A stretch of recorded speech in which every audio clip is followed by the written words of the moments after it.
Puri't pagdakila sa Diyos ng walang hanggan. Isang mapagpalang araw sa bawat isa sa atin, mga kapatid at mga iniibig. Justification by faith. Ang justification ay isang doktrina o kristyanong paniniwala sa kalagayan ng isang tao na pinawalang sala sa kaniyang mga kamalian. Tanging Diyos lamang ang may gawa nito at di niya kinakailangan ang ating tulong. Sa sulat ni Apostol Pablo sa mga taga-Roma, Kapitulo 1, talatang 16 hanggang 17 at Kapitulo 3, talatang 21 hanggang 26. O sa Romans chapter 1 verses 16 to 17 and chapter 3 verses 21 to 26. Nilinaw po niya na ang paggawad at paghayag ng pagiging matuwid ay hindi nakabase sa ating mga kagagawan o yung tinatawag na works, kundi sa ating pananampalataya lamang kay Jesus o yung tinatawag nating faith, sa kaniyang ginawa sa krus na di natin kayang gawin para sa ating mga sarili dahil tayo po ay makasalanan o maruming basahan lamang sa isang banal na Diyos. Narito po ang ating mga tatalakayin ngayon at sa mga darating na mga linggo. Una po ay ang panimula nito o introduction. Pangalawa po ay ang thesis 1:16 to 17. Pangatlo po ay none is righteous apart from Christ. Chapter 1 verse 18 to chapter 3 verse 20. At pang-apat po, heart of the gospel, chapter 3 verses 21 to 26. Una po sa ating tatalakayin patungkol dito ay ang righteousness. Pangalawa po ay ang redemption. Pangatlo po ay ang propitiation. At ang pang-apat po ay received by faith. Sa ating panimula po, si Pablo ay nasa dulo ng kaniyang ikatlong paglalakbay bilang isang misyonero o apostol ng ating Panginoong Hesus at binabalak niyang tipunin ang mga kaloob sa mga nabuo niyang mga iglesia sa hanay ng mga hentil o Gentile churches at ibigay naman ito sa eklesiya ng mga Hudyo o Jewish church o mananampalataya sa Jerusalem.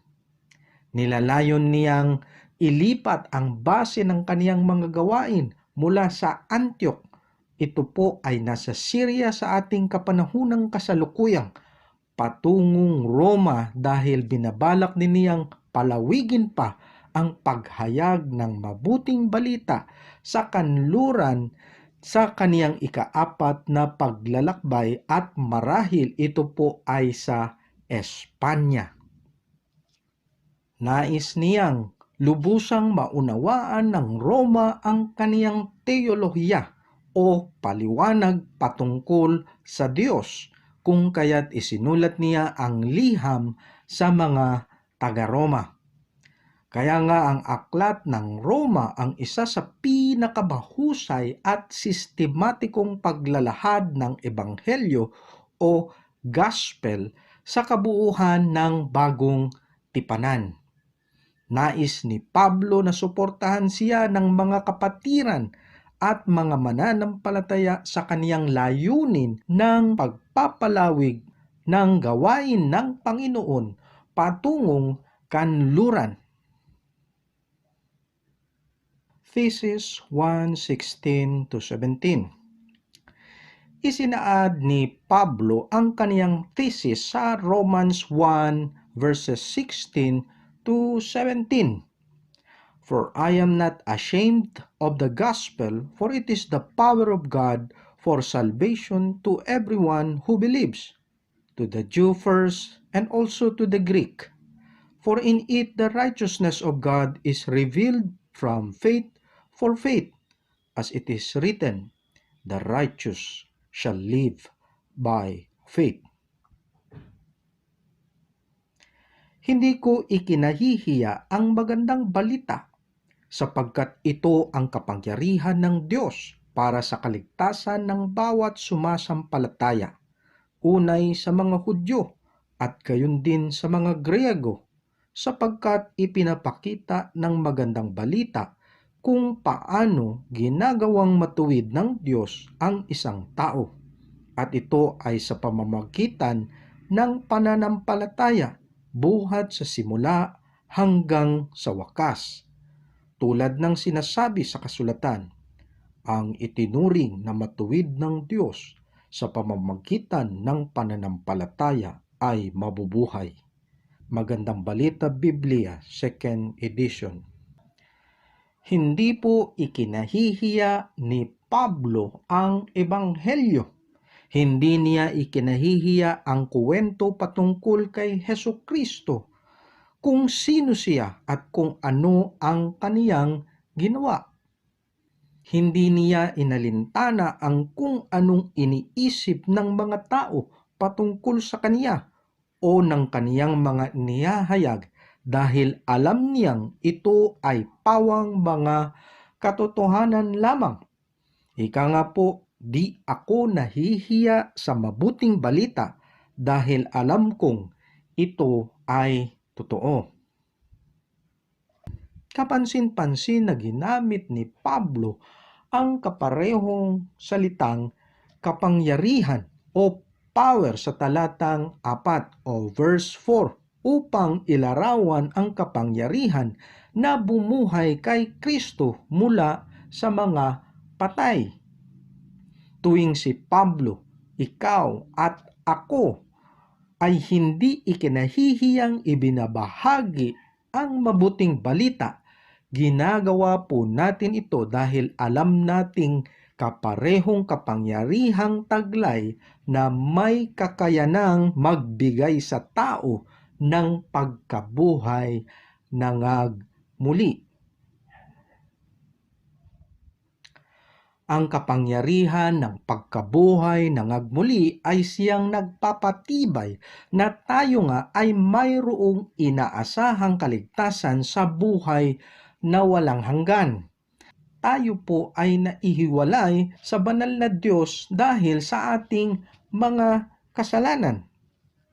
Bilang makasalanan, wala na po tayong magagawa upang iligtas ang ating mga sarili.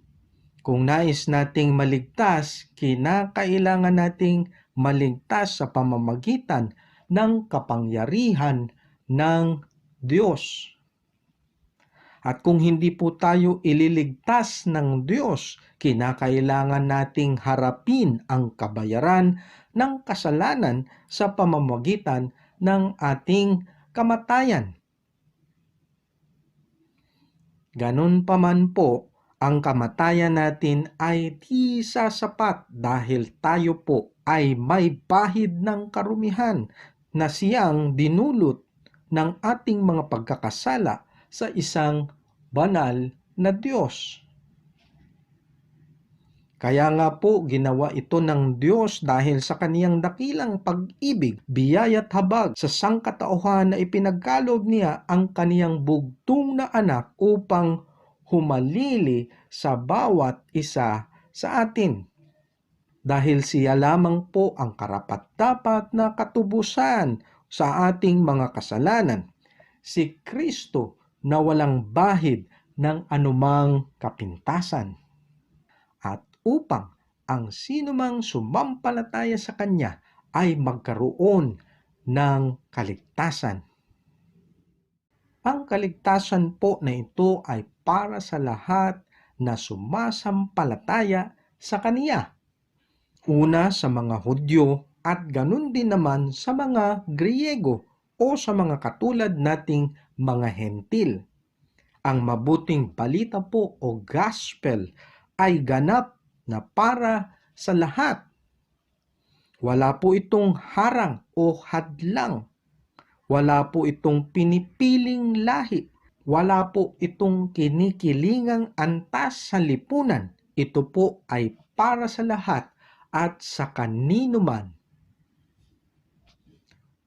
Ang katagang unay sa mga Hudyo at gayon din sa mga Griego ay isang simpleng pagkasunod-sunod sa kasaysayan o yung tinatawag na historical chronology. Sa madaling salita, ito ay unang kinilala ng mga Hudyo at pagkatapos po ng mga Griego. Si Pablo po ay hindi isang universalist. Si Pablo po ay hindi naniniwala na ang kaligtasan ay para sa lahat. Period. Napansin nyo rin po ba ito?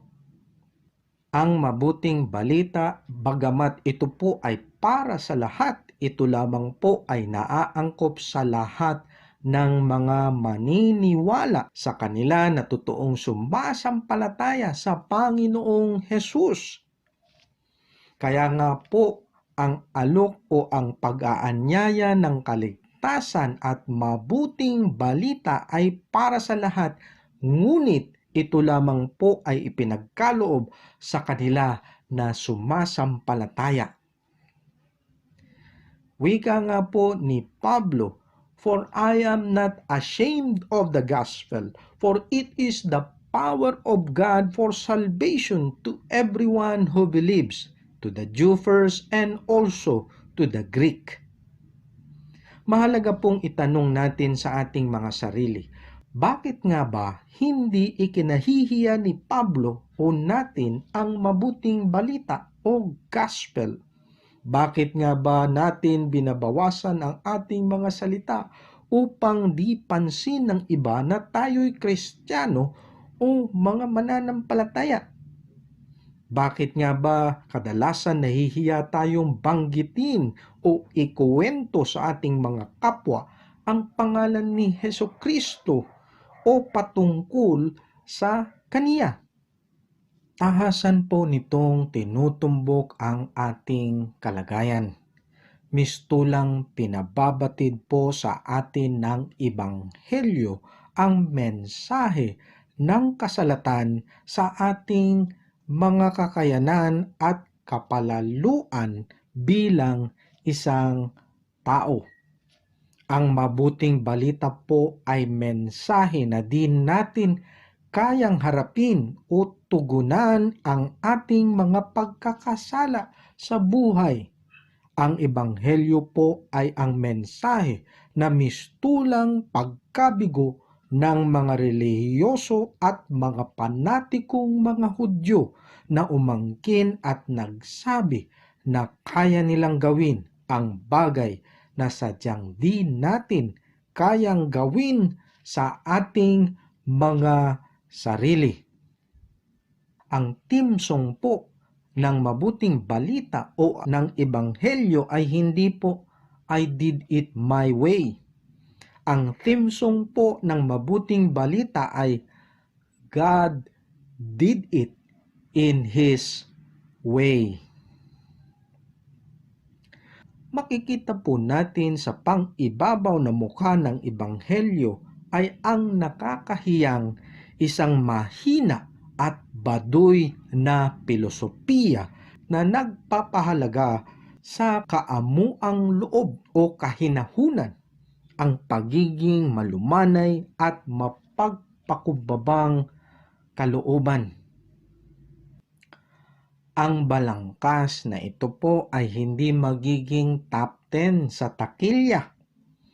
Ang mga bidang may karakter ng pagkamahinahon at malumanay. Ang Ebanghelyo na nananawagan sa bawat isa sa atin na mahalin natin ang ating mga kaaway at hayaan ang paghihiganti sa kamay ng Diyos. Si Pablo po ay hindi magiging bantog o popular sa kaniyang high school o trabaho. Bagaman ang mabuting balita po ay totoo at si Pablo, ikaw at ako ay hindi ikinahihiya ito. Bakit nga ba ganoon kakumbinsido si Pablo na ang Ebanghelyo nga ay ang mensahe ng kaligtasan? Narito po ang kaniyang ipinahayag sa talatang 17. Sapagkat ipinapakita ng magandang balita kung paano ginawang matuwid ng Diyos ang isang tao, at ito ay sa pamamagitan ng pananampalataya buhat sa simula hanggang wakas. Tulad ng sinasabi sa kasulatan, ang itinuring na matuwid ng Diyos sa pamamagitan ng pananampalataya ay mabubuhay.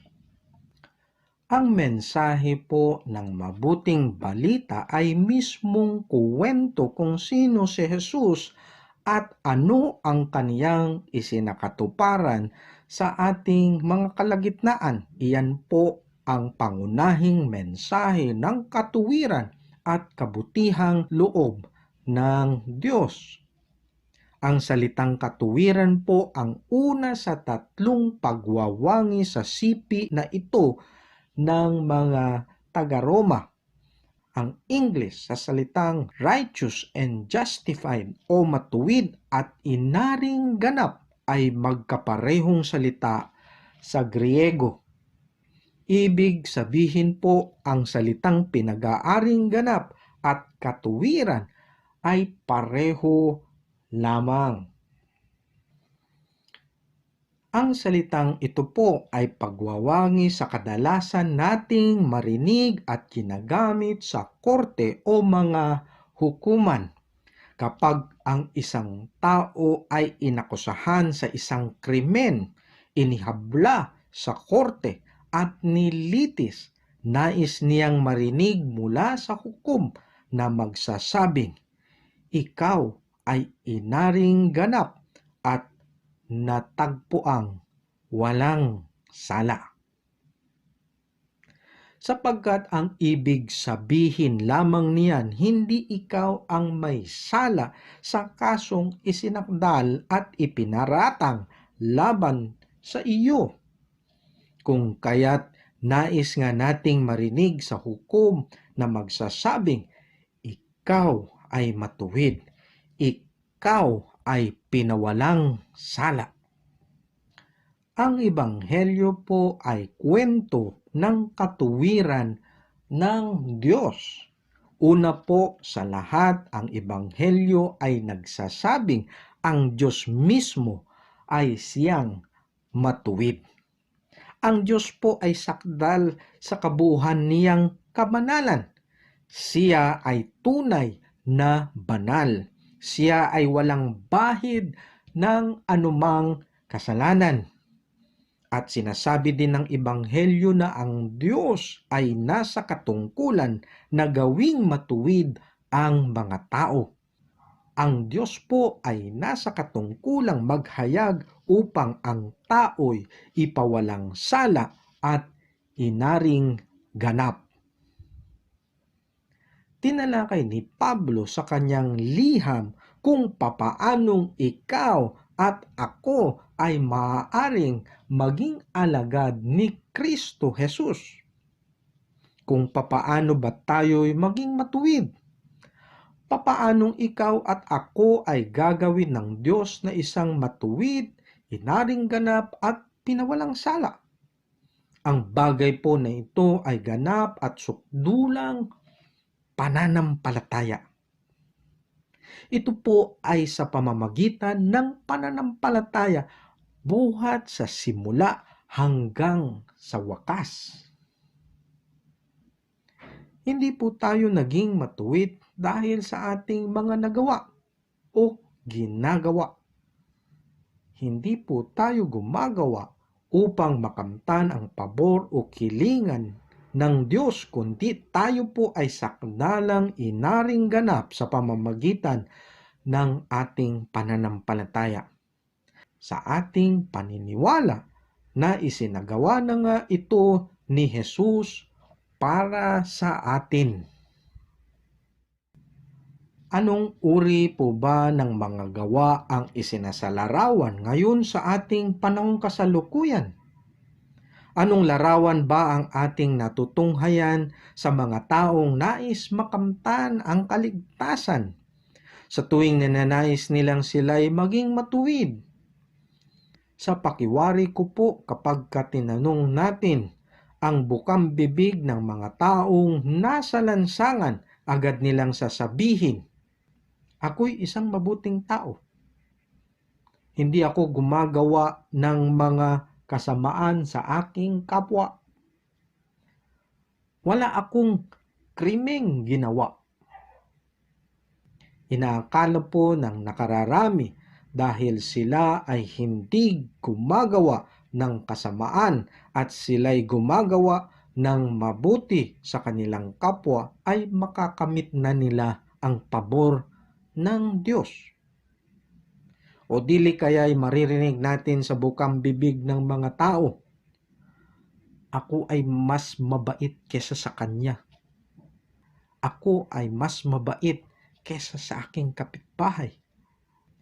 Ngunit alam naman din po natin na kapag tinanong natin ang iyong mga kapitbahay, ang kanilang sasabihin, sila ay mas higit na mabait o mabuti kaysa iyo. Marahil sasabihin nilang, ako'y gumagawa ng kabutihan sa aking kapwa. Ako'y palagi ang tumutungo sa simbahan. Ako'y kadalasang nagbibigay ng kaunting kaloob tuwing inaabot sa akin ang offering bag o plate. At ito'y bukal sa aking kalooban.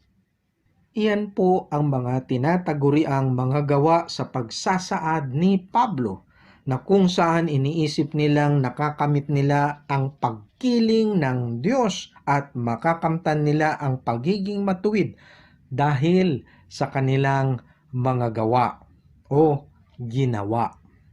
Ito po ay pangkaraniwang hibla na dumadaloy sa iba't ibang mga relihiyon sa ating mundong ginagalawan.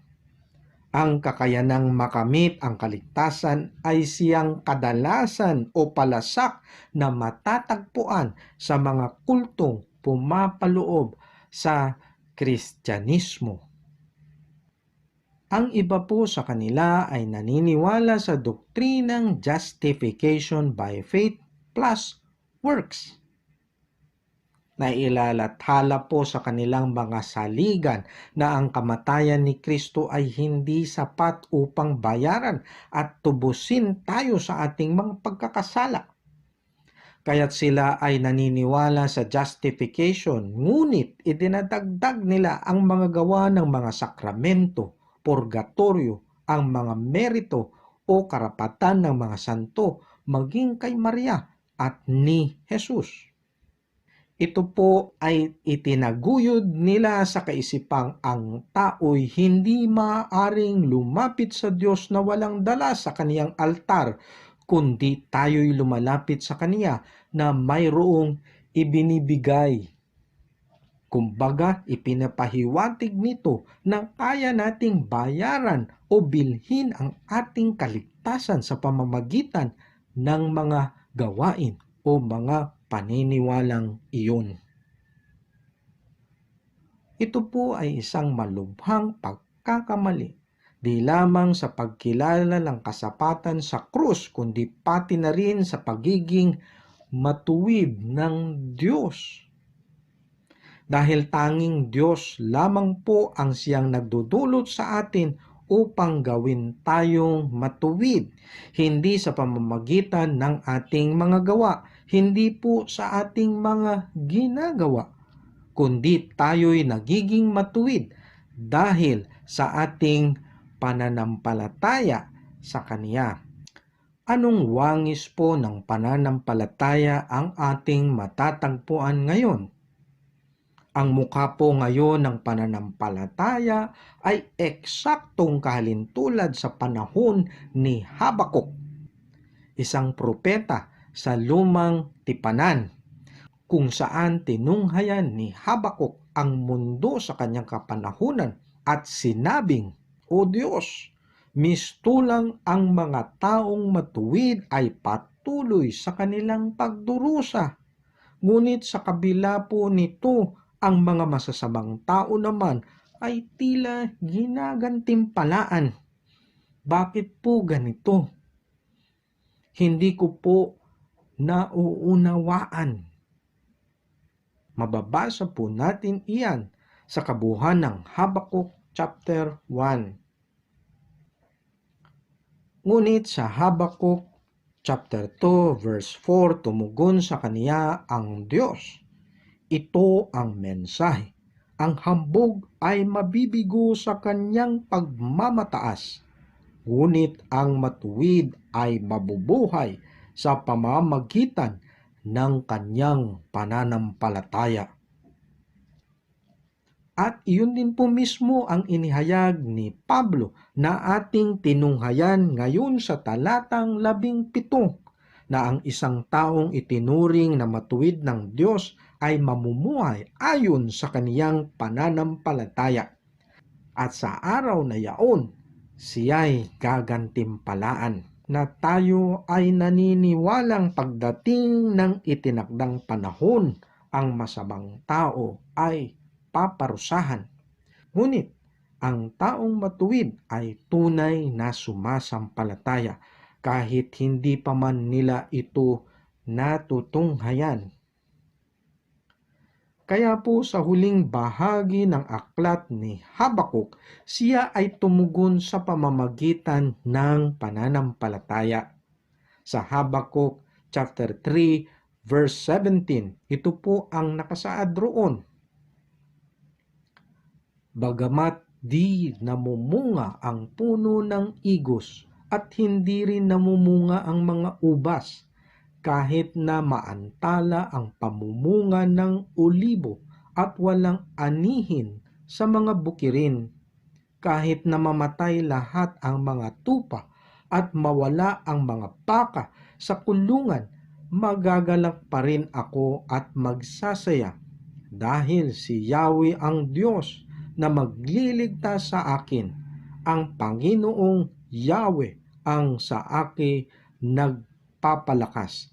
Tulad ng usa, tiyak ang aking mga hakbang. Inaalalayan niya ako sa mga kabundukan. Marahil di rin po ito naiiba sa ating mga kasalukuyang kapanahunan, na kung saan nararanasan natin ang pananalanta ng pandemya at marami sa ating mundo ang nangamatay. Marami sa atin ang nahihirapan dahil ang bawat araw na ating paggalaw o pagkilos ay hindi nagiging normal. Marami sa atin ang naging salat sa mga bagay-bagay. Marami sa atin ang nagugulumihan. Marami sa atin ang nalulungkot. Marami sa atin ang nagagalit. Marami sa atin ang nawawalan ng pag-asa. At marahil nagtatanong, kailan nga ba ito matatapos?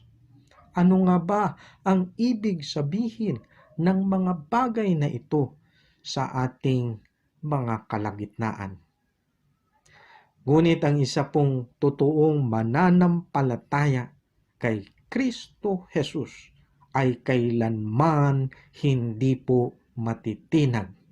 Siya po ay mananatiling matatag na nagtitiwala sa Diyos at ipinagkakaloob ang bukas na darating, dahil ang Diyos ang siyang nakakaalam sa mga bagay na ito.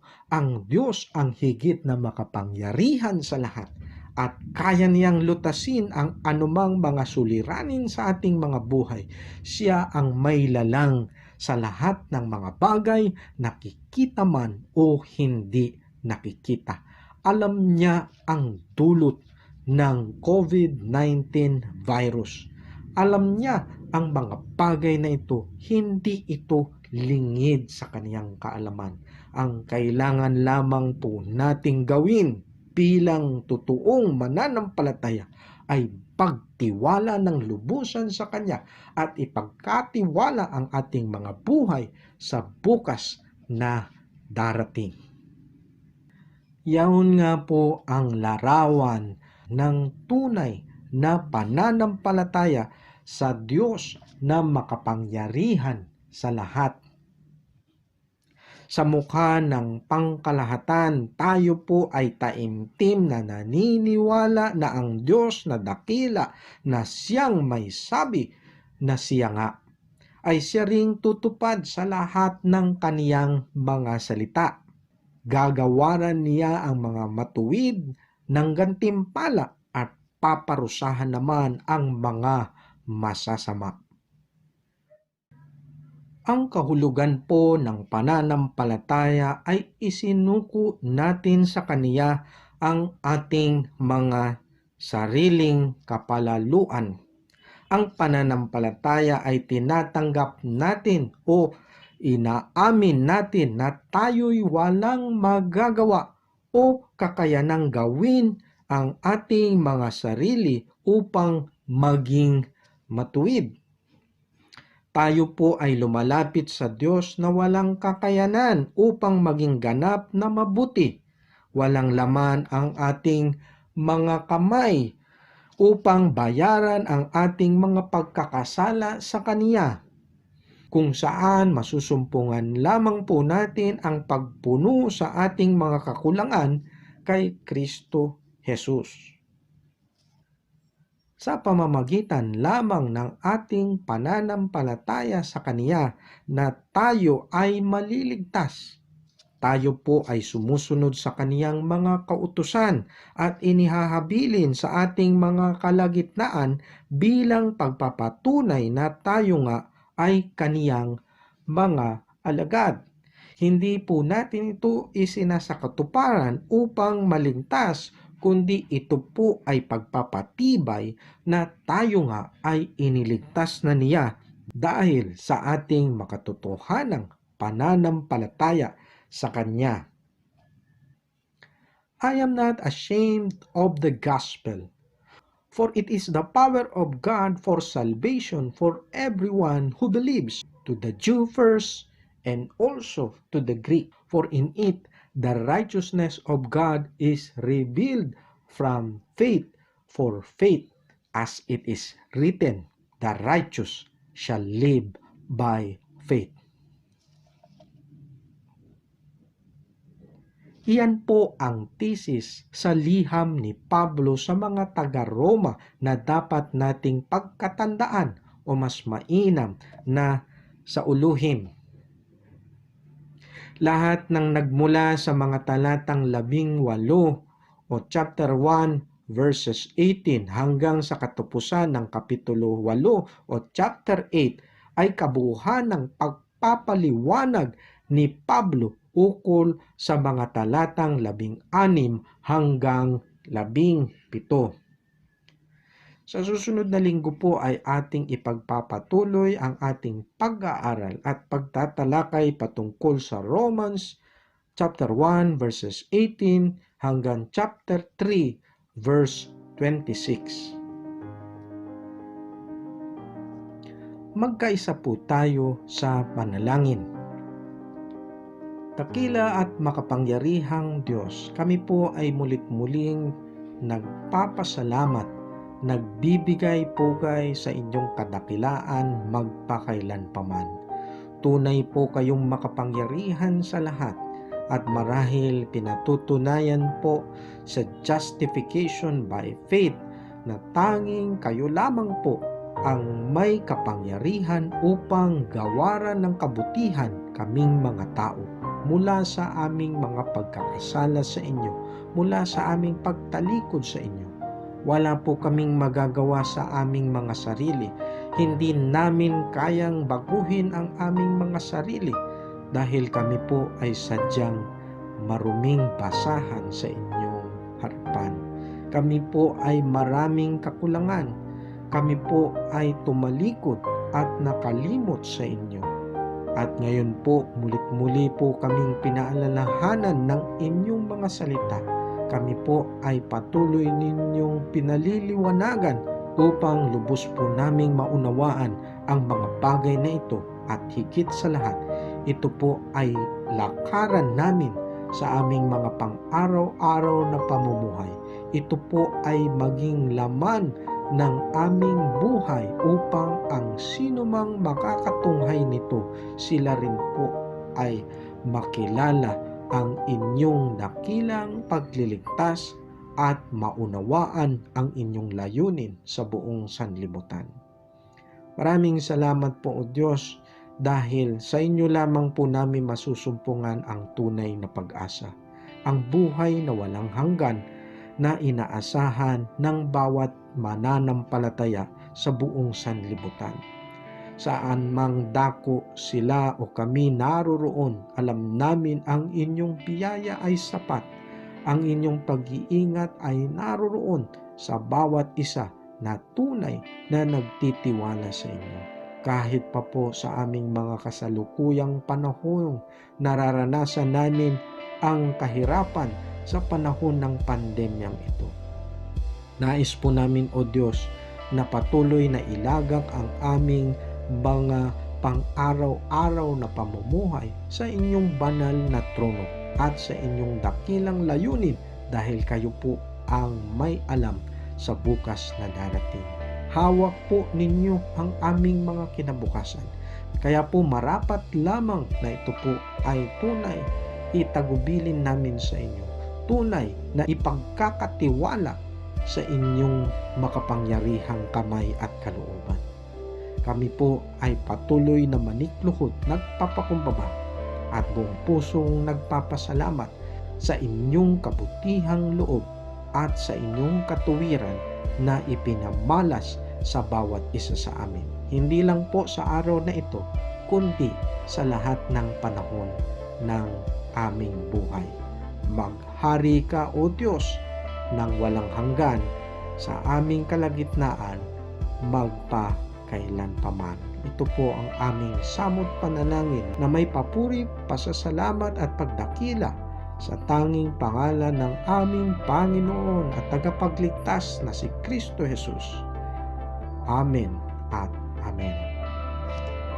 Hanggang sa muli po, naway sumainyo ang biyaya at patnubay ng ating dakilang Diyos sa pamamagitan ng pagpuspos ng banal na Espiritu upang maisakatuparan natin ang lahat ng kaniyang mga tagubilin at manatili tayong matapat sa ating pananampalataya habang buong kagalakan nating inaantabayanan ang pagdating na muli ng ating Panginoong Jesus.